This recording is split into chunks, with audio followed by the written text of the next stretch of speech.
Elle avait choisi la voie du fleuve, et c'est le fleuve qui l'avait menée là où la frontière entre la nature et le pouvoir cesse d'exister. Dans la région de Trinidad, l'eau ne charrie pas seulement des arbres et des feuilles, mais aussi des histoires qu'aucun rapport officiel n'évoque. Pour Emma Johansson, 41 ans, journaliste suédoise, cet itinéraire devint le début d'un récit où sa voix sur le dictaphone comptait davantage que n'importe quelle lettre envoyée à sa rédaction. Emma savait à quoi elle s'exposait. Elle n'était pas novice. Derrière elle, des reportages dans des camps de réfugiés, des enquêtes sur la corruption, des dossiers sur la fonte des glaces arctiques. Mais ici, l'enjeu était d'une autre nature. Les forêts de Bolivie étaient abattues illégalement et, selon ces informations, ceux qui en profitaient empruntaient les mêmes routes que les narcotrafiquants. Rapporter depuis cette zone ne signifiait pas seulement montrer la destruction de la nature, c'était frapper directement un système où le profit passe avant la vie. À Trinidad, elle retrouva son guide. Il s'appelait Miguel, un homme d'une trentaine d'années, le visage buriné par le soleil et le regard attentif. Il savait garder son calme, mais parlait peu. « Tu dois comprendre, dit-il sur la rive, alors qu'il mettait le kayak à l'eau. Ici, personne n'attend les étrangers. La rivière est belle, mais le long de ses rives, ce sont d'autres lois qui s'appliquent. » Emma sortit son dictaphone, l'alluma.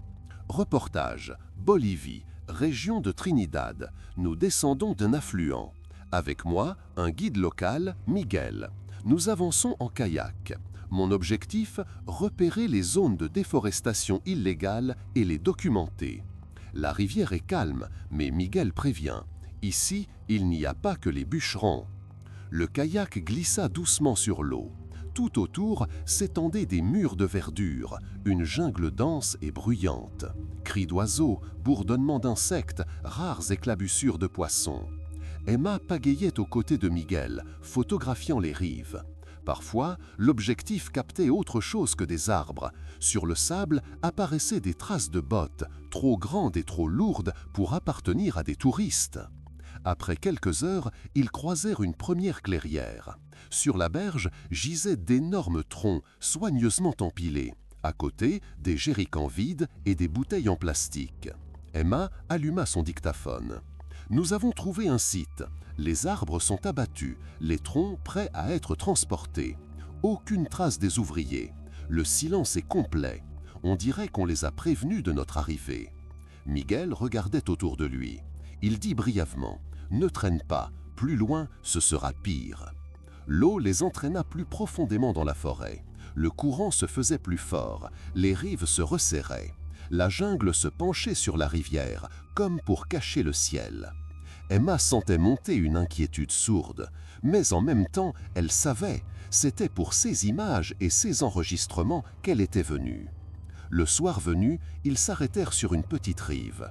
Miguel alluma un feu, sortit du riz et des haricots. Emma s'assit à ses côtés et lança le dictaphone. Premier jour, nous avons parcouru une vingtaine de kilomètres. J'ai vu une zone de coupe. Les hommes qui y travaillent ne se montrent pas, mais leurs traces sont partout.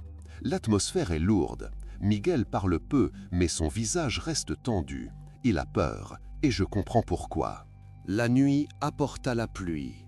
Les gouttes tambourinaient sur la toile de la tente, la terre devenait boueuse. Emma restait allongée, écoutant, tentant de s'endormir. Mais à un moment, il lui sembla que derrière le bruit de l'eau se distinguaient des voix. Elle se redressa, tendit l'oreille et perçut un rire étouffé sur la rive. Elle prit son dictaphone, murmura « Il fait nuit, j'ai entendu des voix au bord de l'eau. Je ne vois personne, mais ils sont proches. Si cet enregistrement subsiste, cela veut dire qu'on nous a repérés. » Au matin, ils reprirent le fleuve. La brume recouvrait la rivière, dissimulant les rives. Le kayak avançait lentement dans ce voile laiteux. Soudain, une barque surgit du brouillard. 3 hommes à bord. Casquette et foulard leur cachaient le visage. Ils fixaient sans un mot, puis l'un dit « Où allez-vous » Miguel répondit « Des touristes, nous photographions des oiseaux. » Les hommes échangèrent un regard, la barque fit demi-tour et disparut en aval. Emma ralluma le dictaphone. Nous venons de croiser 3 hommes dans une barque. Ils étaient armés. Ils ont demandé où nous allions. Miguel a dit que nous étions des touristes. Ils nous ont laissé passer, mais désormais, ils savent que nous sommes ici. La journée se déroula sous tension. Emma photographiait d'autres clairières, des campements vides, des traces de motos sur les rives. Mais à chaque méandre, elle avait la sensation que quelqu'un les attendait. Le soir, ils trouvèrent un abri sous une roche. Miguel dit « Aujourd'hui, nous sommes allés trop loin. Demain sera plus dur. » Emma prit son dictaphone. Fin du premier jour. J'ai vu des zones de coupe, une barque avec des hommes qui n'étaient clairement pas des touristes. J'ai l'impression qu'ils nous ont laissé passer exprès pour savoir ensuite où nous allons. Demain, peut-être, ce sera plus clair. Elle éteignit l'appareil, s'allongea et resta longtemps les yeux ouverts dans l'obscurité. La forêt vivait de ses propres bruits, cris d'oiseaux, stridulations d'insectes, clapotis de l'eau. Mais parmi ces sons, on distinguait encore des pas. Et c'est là qu'Emma pensa pour la première fois. Peut-être que son reportage appartenait déjà à une autre histoire, celle où ce n'est plus la journaliste qui décrit les événements, mais elle qui en devient l'héroïne. Elle espérait encore que la nuit l'avait trompée, que ses voix et ses pas n'étaient qu'un jeu de son imagination. Mais le deuxième jour sur le fleuve prouva une chose. Ici, nul étranger n'échappe au regard. Dans la région de Trinidad, tout ce qui bouge est observé. Et désormais, Emma Johansson faisait partie de ce jeu. Le matin commença dans une brume épaisse. Le kayak glissait lentement, les rives disparaissaient derrière un voile blanc. L'eau semblait immobile, mais le courant les entraînait vers l'aval. Emma alluma son dictaphone. Deuxième jour, la visibilité est minimale, la rivière est noyée dans le brouillard. On n'entend que les oiseaux et de rares éclaboussures de poissons. Mais le sentiment de ne pas être seul persiste. J'ignore combien de temps nous pourrons avancer avant d'être de nouveau arrêtés. Miguel pagayait d'un geste sûr, mais sans un mot. Son silence pesait plus lourd que n'importe quelle phrase. Par moments, il se retournait, scrutant l'arrière comme pour vérifier qu'on ne les suivait pas. Emma le remarqua et ralluma son dictaphone. Le guide est tendu, il se retourne sans cesse. Cela veut dire qu'il sent, lui aussi, la menace. Je me fie à son expérience, mais son inquiétude en dit long. Après quelques heures, ils tombèrent sur de nouvelles traces. Sur une plage de sable, des empreintes profondes de bottes. À côté, une boîte vide de munitions. Emma prit des photos, puis dicta. Nous avons trouvé des indices de présence armée. Dans le sable, une boîte de cartouches vide. C'est une preuve directe que les acteurs ici ne sont pas seulement des bûcherons. Nous sommes dans une zone contrôlée par les courriers. Miguel pressa le pas. Ne reste pas là, c'est trop dangereux de se montrer. Ils reprirent la rivière. Mais bientôt, une nouvelle barque surgit de la brume. Cette fois, ils étaient 4 à bord. Visage couvert, armes visibles. L'un leva la main. « Stop !» Le kayak s'immobilisa. L'homme demanda « Qui êtes-vous » Miguel répondit « Des touristes, nous photographions les oiseaux. » Ils les observèrent quelques secondes en silence. Puis l'un déclara « En aval, interdit, faites demi-tour. » Emma tenait le dictaphone sous sa veste et murmura « Ils nous ont arrêtés, 4 hommes armés. Ils ont dit « En aval, interdit, faites demi-tour. » C'est une interdiction formelle. Nous devons décider, obéir ou chercher une échappatoire. La barque disparut dans le brouillard. Miguel soupira lourdement. Maintenant, ils connaissent nos visages. Ce sera plus dur. Emma sentit un froid intérieur. Elle comprenait. Ce n'était pas une simple rencontre. C'était une marque. Ils étaient désormais enregistrés dans la mémoire de ceux qui contrôlent le fleuve. Ils tentèrent de passer par un affluent. La rivière se rétrécissait, le courant accélérait. Les rives encombrées de troncs abattus, l'air saturé d'humidité. À un moment, le kayak heurta une souche, pivota. Miguel le tira avec peine vers les hauts fonds. Ils firent halte. Emma alluma son dictaphone. Nous avons bifurqué vers un affluent. Le courant est fort, étroit. Le kayak a failli chavirer. Nous nous sommes arrêtés sur la berge. J'aperçois des traces fraîches, déchets, bidons vides. Quelqu'un est passé ici récemment. Nous suivons littéralement les pas d'hommes qui ne sont pas des touristes. Elle mangea un morceau de pain sec, but de l'eau, observant la forêt. Entre les arbres, une ombre bougea. Elle ralluma l'appareil. J'ai vu un mouvement. Quelqu'un est dans la forêt. Ils ne se montrent pas, mais ils sont proches. Miguel murmura « Ne regarde pas là-bas, suis-moi ». Ils poursuivirent le chemin à pied, tirant le kayak jusqu'à trouver un passage plus calme. Puis reprirent la navigation. Mais l'inquiétude ne les quittait pas. Vers le soir, ils atteignirent un large méandre. La rivière s'élargissait, formant une lagune. Sur la berge, une vieille cabane. Le toit effondré, les murs noircis par la fumée. Miguel proposa « Nous dormirons ici, c'est mieux qu'une tente ». Emma enregistra. « Nous avons trouvé une cabane abandonnée. L'intérieur est vide, mais on voit qu'elle a servi. Le feu a été allumé récemment. Je ne sais pas qui est passé, mais ce lieu est utilisé. » La nuit dans la cabane fut oppressante. À travers la pluie, des voix. Parfois, des pas semblaient tourner autour. Emma gardait le dictaphone dans la main et quand le bruit se fit plus net, elle chuchota. « Il fait nuit. J'entends des pas autour de la cabane. Ils ne s'approchent pas, mais font le tour. C'est une surveillance. Ils savent que nous sommes là. » Le matin, silence. Mais dans le sable, autour de la cabane, des empreintes fraîches. Des inconnus avaient encerclé leur camp pendant la nuit. Emma dicta. « Traces autour de la cabane. Ils nous ont entourés cette nuit. Ils ont observé sans entrer.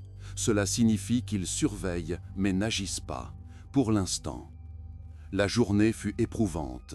La pluie ne cessait pas, le courant se renforçait. Le kayak tanguait, frappait les rochers. À un moment, une vague les submergea. Emma faillit perdre son dictaphone.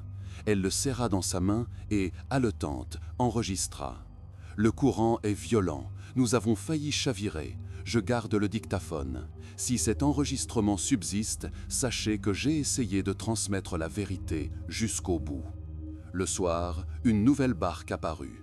2 hommes masqués, silencieux. L'un leva son arme et fit un geste de la main. « Remontez ».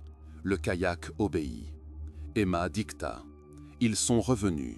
Ils suivent chacun de nos mouvements. Cette fois, pas de paroles, seulement des gestes. Un contrôle muet. » La nuit, Miguel dit « Nous sommes piégés. Ils nous dirigent comme ils veulent. Nous ne choisissons plus le chemin.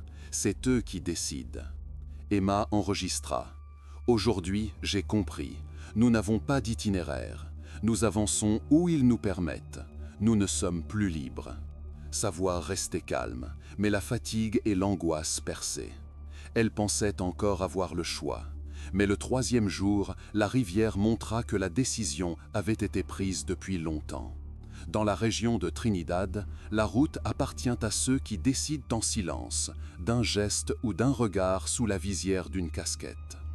Emma Johansson tenait toujours son dictaphone, mais il lui semblait désormais moins un outil de journaliste qu'un dernier lien avec un monde où sa voix pouvait encore être entendue. Le matin les accueillit sous une pluie battante.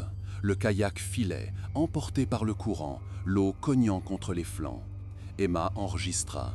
3e jour, nous sommes sur le fleuve. La pluie ne cesse pas. Le courant est fort, il nous entraîne. Je suis épuisé, mais je continue d'enregistrer. Je sais que cela peut avoir de l'importance. Nous allons là où le fleuve et ceux qui tiennent ses rives nous mènent. Le soir, Miguel pagayait sans un mot. Son visage était tendu. Il ne se retournait pas, mais ses épaules restaient crispées, comme celles d'un homme qui attend le coup à chaque instant. 1 heure plus tard, ils aperçurent une barque. Elle était amarrée à un arbre, juste au bord. Personne à l'intérieur, mais des caisses y étaient empilées. Sur le couvercle de l'une d'elles, des lettres, à moitié effacées par la pluie. Emma prit une photo, puis alluma le dictaphone. « Nous avons trouvé une embarcation sans occupant, des caisses à l'intérieur. Je vois des marquages, mais les lettres sont brouillées. » Miguel a dit « Ne touche pas ». Il sait ce que ça signifie. Ils reprirent leur route, mais l'impression d'être suivis s'accentuait. Chaque méandre du fleuve ressemblait à un regard étranger.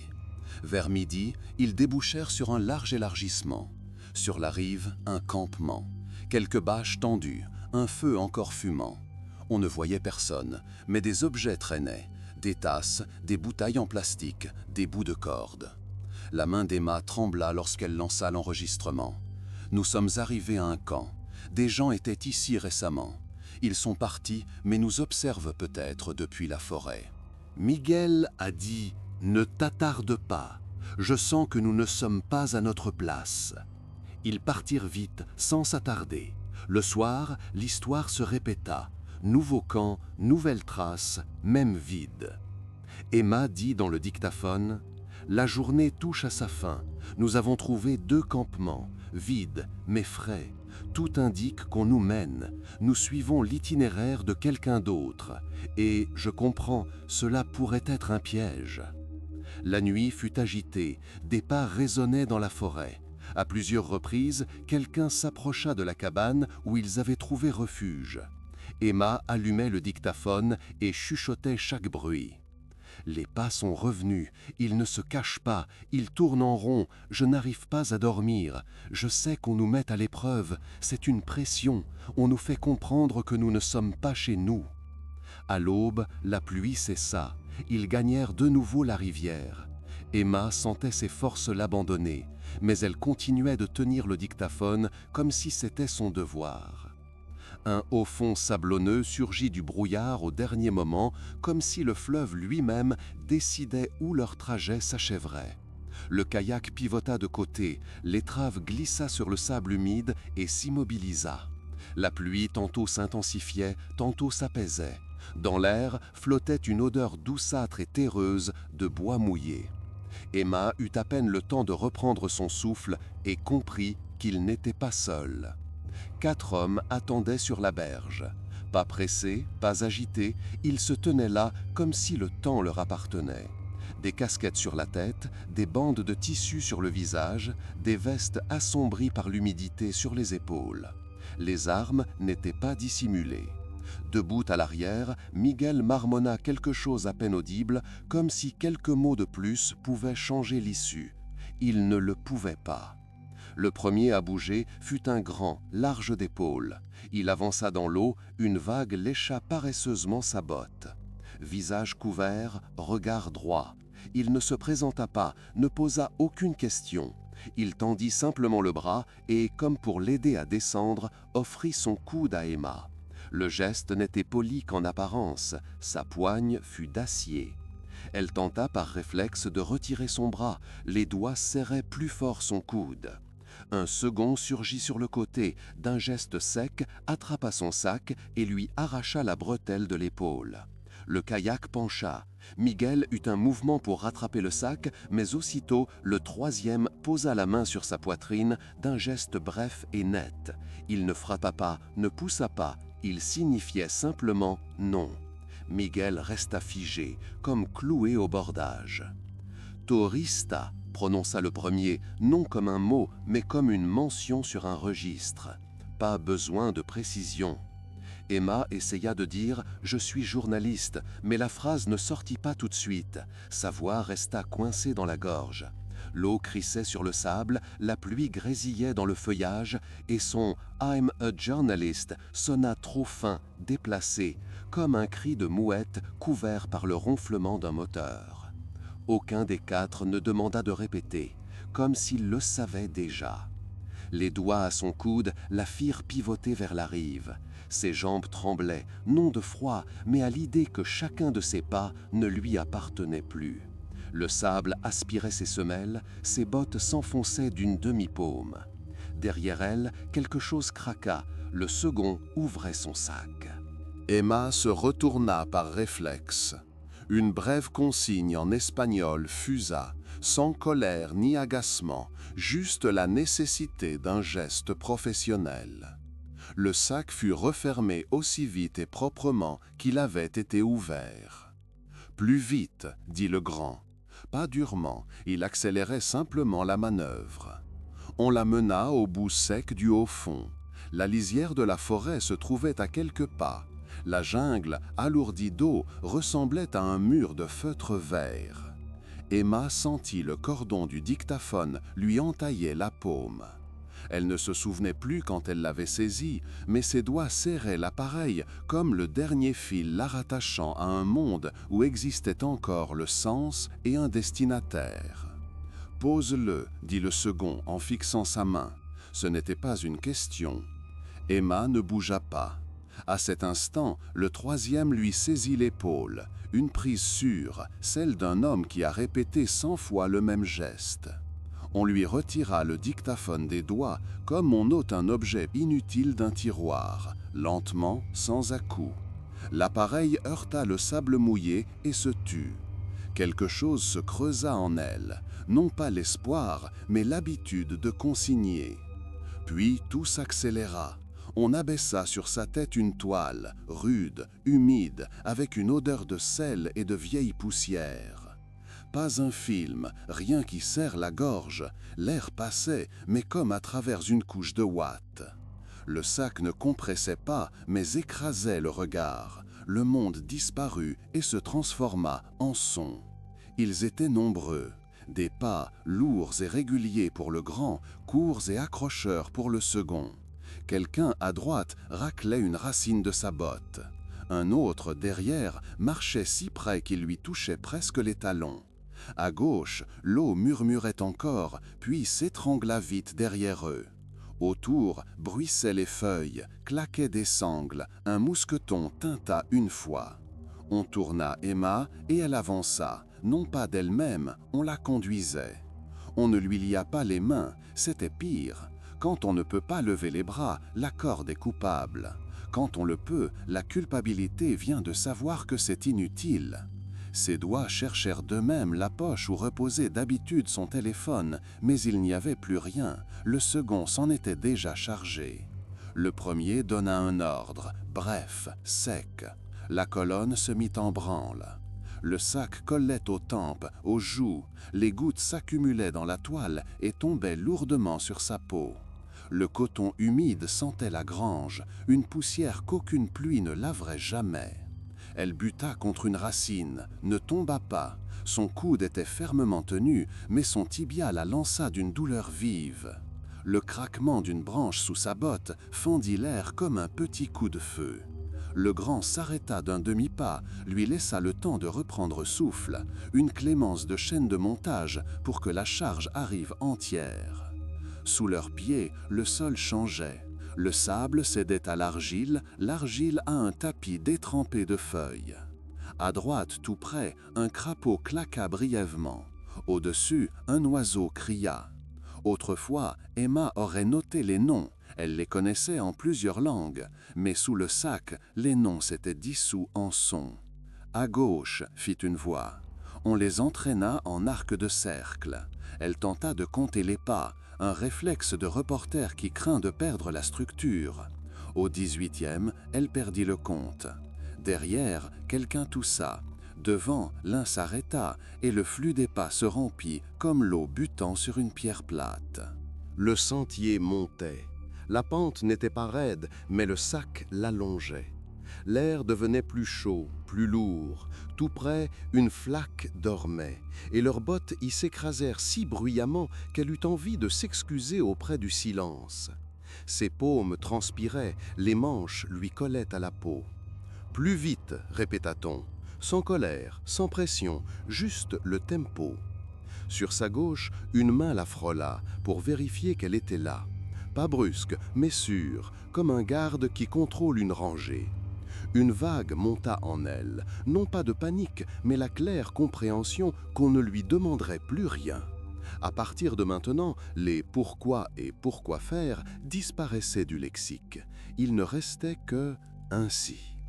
Ils débouchèrent sur une portion où le sentier devint régulier, ferme comme un vieux plancher. Les pas se firent feutrer, ces hommes savaient y marcher en silence. Au loin, le grondement d'une rivière, une autre, plus large et profonde que le haut fond où on les avait pris. Emma entendit nettement sa propre respiration, courte, hachée, comme si quelqu'un découpait en tranches l'air sur une planche. À droite, un échange discret. des mots brefs, mélange d'espagnol et de parler local, des sens simples, contrôle, trajet, heure. Son nom, personne ne le prononça. Dans cette géographie, son nom n'avait pas de prix. Soudain, une pause. On les arrêta.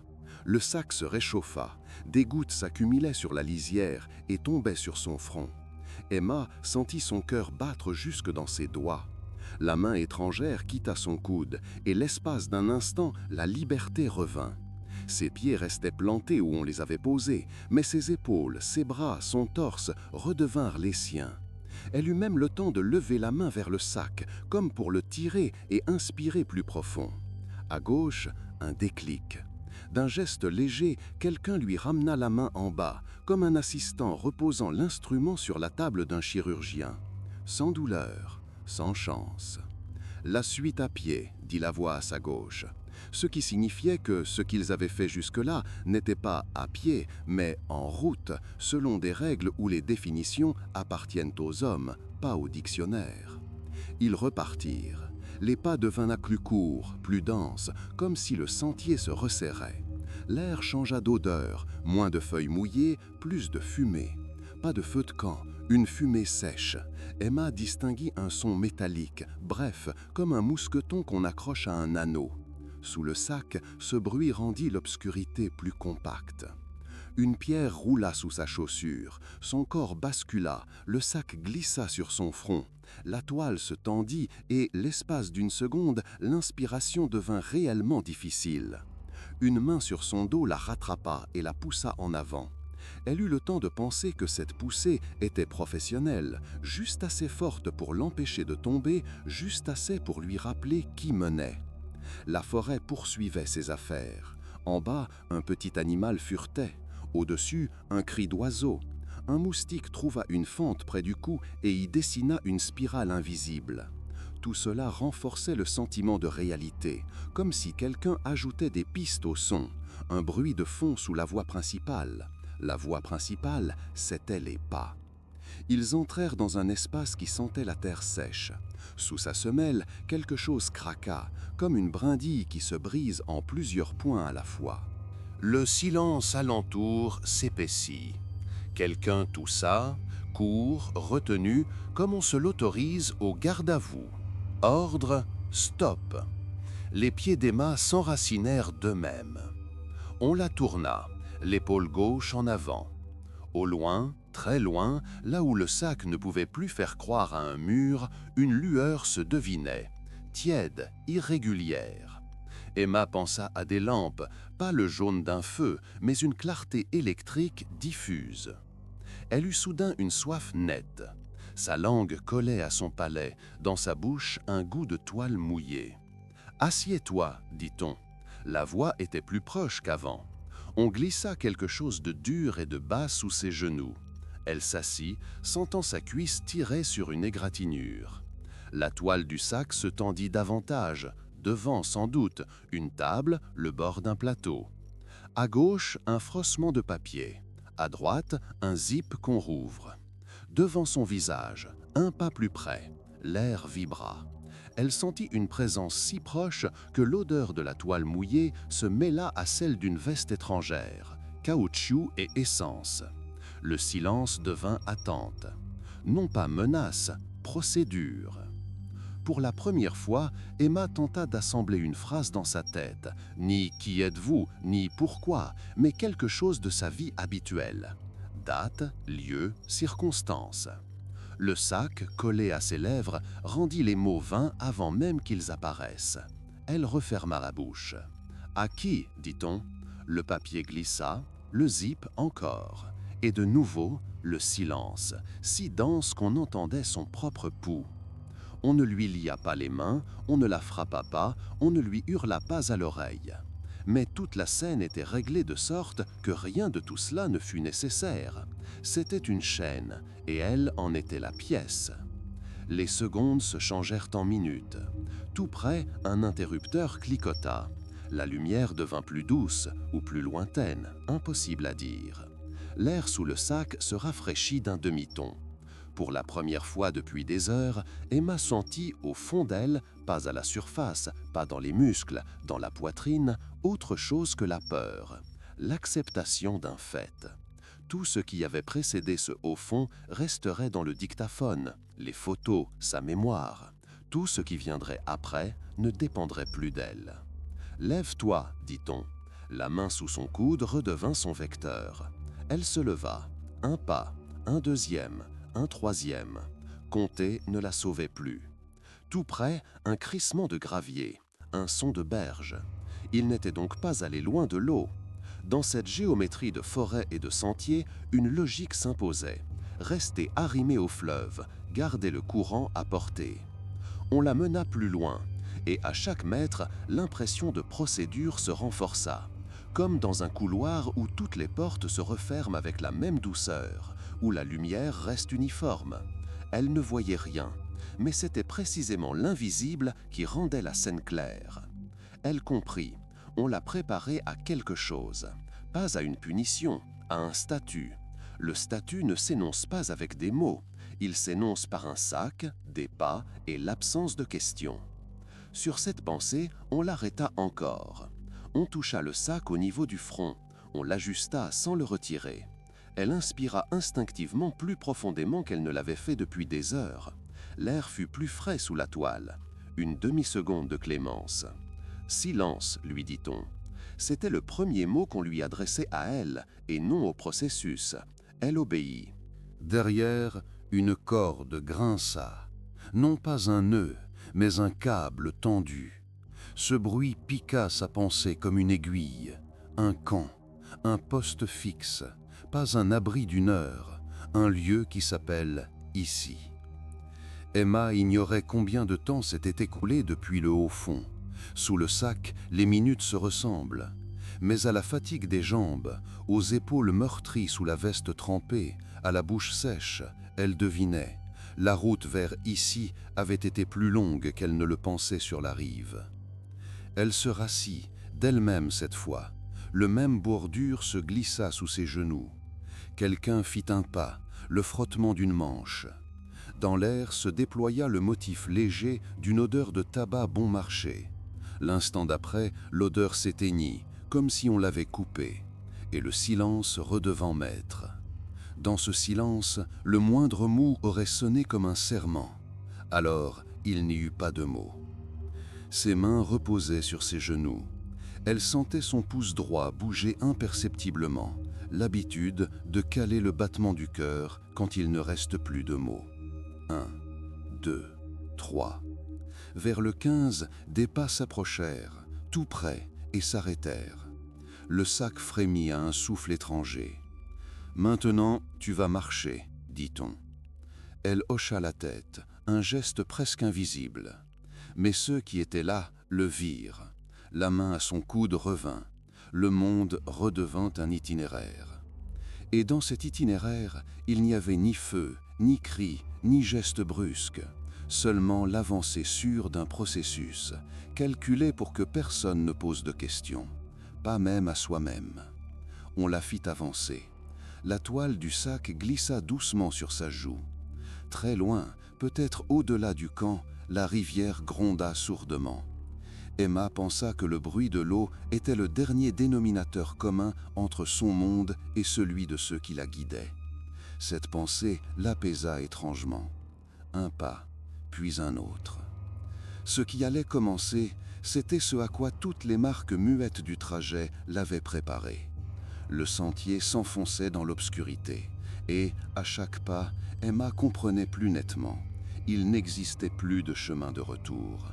Le sac sur la tête lui ôtait le droit à l'espace. Le monde s'était réduit à quelques éléments. La toile humide contre le visage, la main ferme sur son coude, le frottement de bottes autour d'elle et le souffle d'homme pour qui cette marche était une routine. Ils marchèrent longtemps. Le temps cessa d'être linéaire. Les pas se fondaient en un son continu. Le cœur battait non pas selon l'horloge, mais selon les vagues internes de la peur. Parfois, on la poussait brusquement quand elle ralentissait. Parfois, au contraire, on lui laissait une seconde pour reprendre souffle, comme s'il savait qu'une charge trop épuisée pourrait tomber et ralentir la colonne. À gauche, une odeur de fumée se fit sentir, sèche, non pas celle d'un feu, mais régulière, de kérosène ou de générateur. Emma l'aperçut et comprit, ils approchèrent d'un camp. Une sensation nouvelle monta, non pas la panique, mais la lucidité que tout ce qui avait précédé n'était qu'un prologue. Les voix se firent plus nettes, d'abord 2 ou 3 mots, puis de courtes phrases. Elle ne comprenait pas tout, mais les intonations étaient claires, ordre, précision, compte-rendu.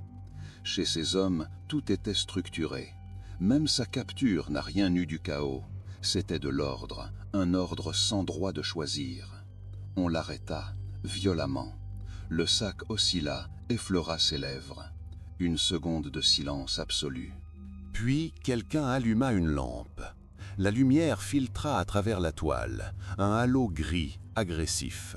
On la tira de côté, on la fit s'asseoir. Sous elle, un plancher de planches dures. Ses jambes tremblaient, non de froid, mais de la tension de muscles trop longtemps tenus dans un même rythme. « À qui ?» dit l'un des hommes. On fouilla encore son sac, un autre arma sa pièce. Tout se déroulait calmement, presque banalement. Pas de mots superflus, pas de menaces, pas d'éclat de voix. Une opération ordinaire. Emma tenta de respirer lentement. L'air sous le sac était lourd, sentait la sueur, la poussière et l'humidité.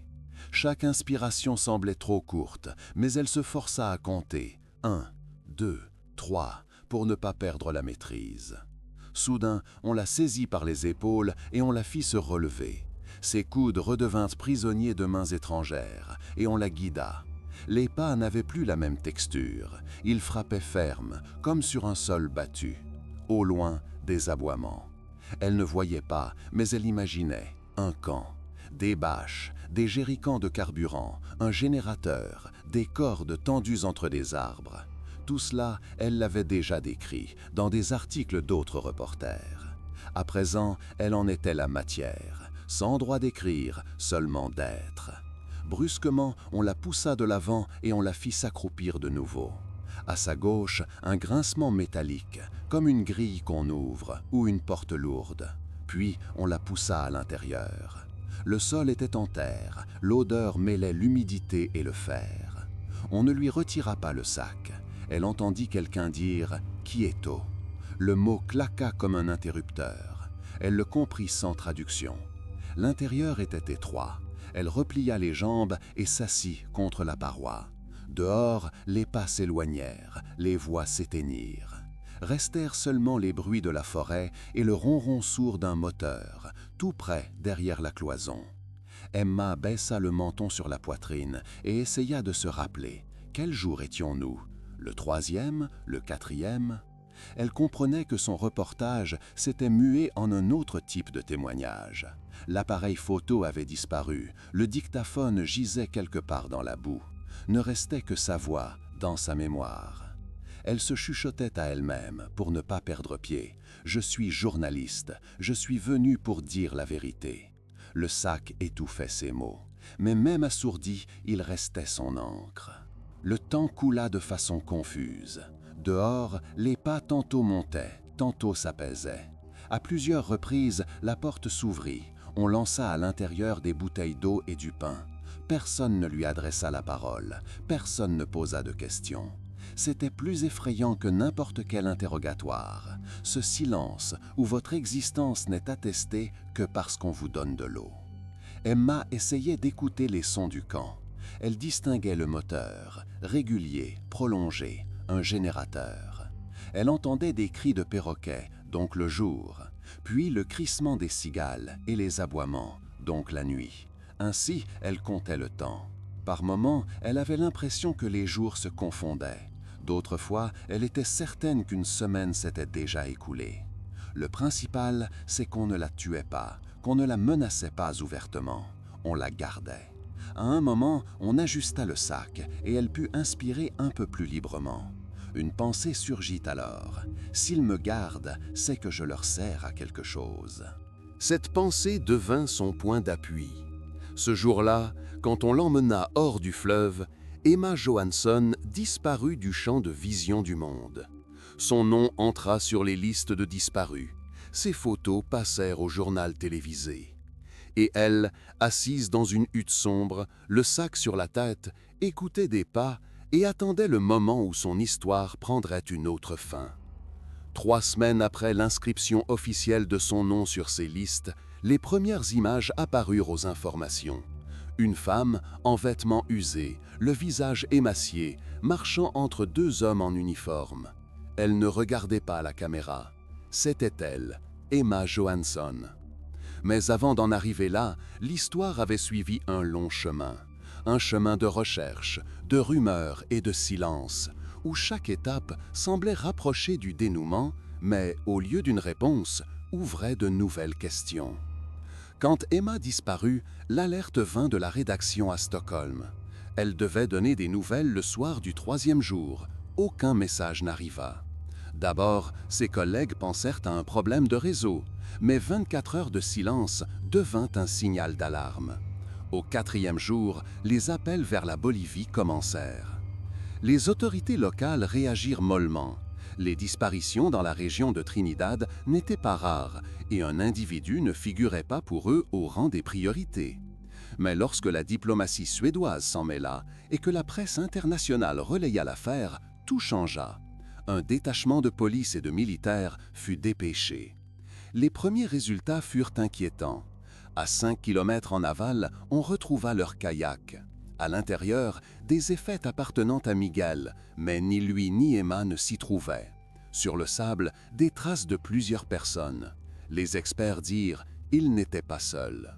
Au bout d'une semaine, des journalistes européens débarquèrent en Bolivie. Ils commencèrent à recueillir des témoignages, à parler aux habitants.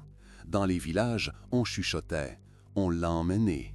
Certains affirmaient avoir vu une femme, le visage recouvert d'un sac, conduite sur un sentier.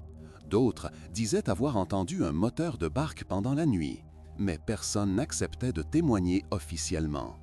Les équipes de recherche survolaient le fleuve en hélicoptère, fouillaient les rives. Parfois, on trouvait des bouts de tissu, des bouteilles vides, des traces de feu, mais ce n'étaient que des indices.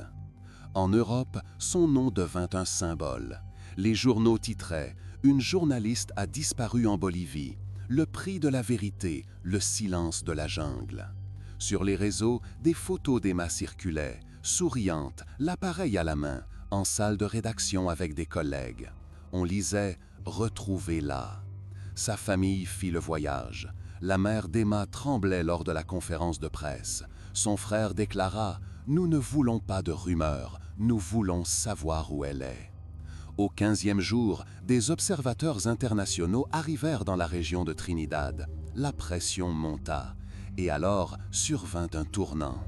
Le soir du 17e jour, dans un village près d'un affluent du San Miguel, des habitants remarquèrent une femme. Elle marchait lentement, titubante, vêtue de rayons. Un garçon d'une dizaine d'années la tenait par la main. Il la mena chez le chef du village. C'est ainsi qu'on la retrouva. Emma était vivante. Son état fut décrit comme extrêmement affaibli. Elle parlait à peine. Les médecins évoquèrent une déshydratation, une perte de poids, un épuisement. Mais son corps ne portait pas de traces évidentes de violence. Ses premiers mots en espagnol furent « J'ai marché longtemps. Ils m'ont relâché ». Ces mots ouvrirent une nouvelle énigme. Qui était-il ? Pourquoi l'avoir relâchée? Où avait-elle passé tout ce temps? À ces questions, Emma répondait avec réticence. À l'hôpital de Trinidad, elle garda le silence plusieurs jours. Puis, quand ses forces revinrent, elle dit « Je n'ai pas pu enregistrer, mais je me souviens ». On la transféra à La Paz, puis en Suède. Là, elle accorda un court entretien. « J'ai rempli mon devoir, j'ai vu ce que je devais voir, mais ce que j'ai vécu n'est pas destiné à être publié. » Au lieu de raconter en détail, elle montra des photos. L'appareil que l'on croyait perdu était réapparu. On y voyait le fleuve, des clairières rasées, des camps, des barques. Mais les derniers clichés étaient flous. des silhouettes, des halos de lampes, une toile de sac devant l'objectif. Ses collègues dirent « ces images valent plus que des mots ». Les lecteurs, eux, demandaient « pourquoi l'avoir relâché ?» Plusieurs versions circulaient. L'officielle, la pression internationale aurait poussé ceux qui la détenaient à se débarrasser d'un poids. Une autre, elle avait vu quelque chose qu'on préférait ne pas cacher, mais montrer. Une troisième, on l'avait gardée non pour la punir, mais pour dissuader les autres. Emma n'apporta pas de réponse directe. Elle dit seulement « J'ai compris que le journalisme n'est pas toujours un texte. Parfois, c'est le silence. » Pour sa famille, peu importait. L'essentiel, elle était revenue. Pour ses collègues, son histoire rappela que le prix d'un reportage peut dépasser de loin un cachet ou un prix. Pour les habitants, ce fut une preuve de plus que la jungle obéit à ses propres lois. Aujourd'hui, le nom d'Emma Johansson reste associé à celles et ceux qui ont pris des risques pour la vérité. Mais son histoire diffère, elle est revenue. Et pourtant, les questions demeurent. Que lui est-il arrivé pendant ces semaines où le monde cherchait son nom dans les dépêches? Qui la retenait? Pourquoi l'avoir laissée partir? Pas de réponse. Et vous, qu'en pensez-vous? Pourquoi l'a-t-on rendue vivante? Était-ce un avertissement pour d'autres journalistes ou une coïncidence impossible à expliquer? Dites-le en commentaire, car ce sont ces histoires-là qui rappellent que la vérité coûte toujours plus cher qu'on ne le croit.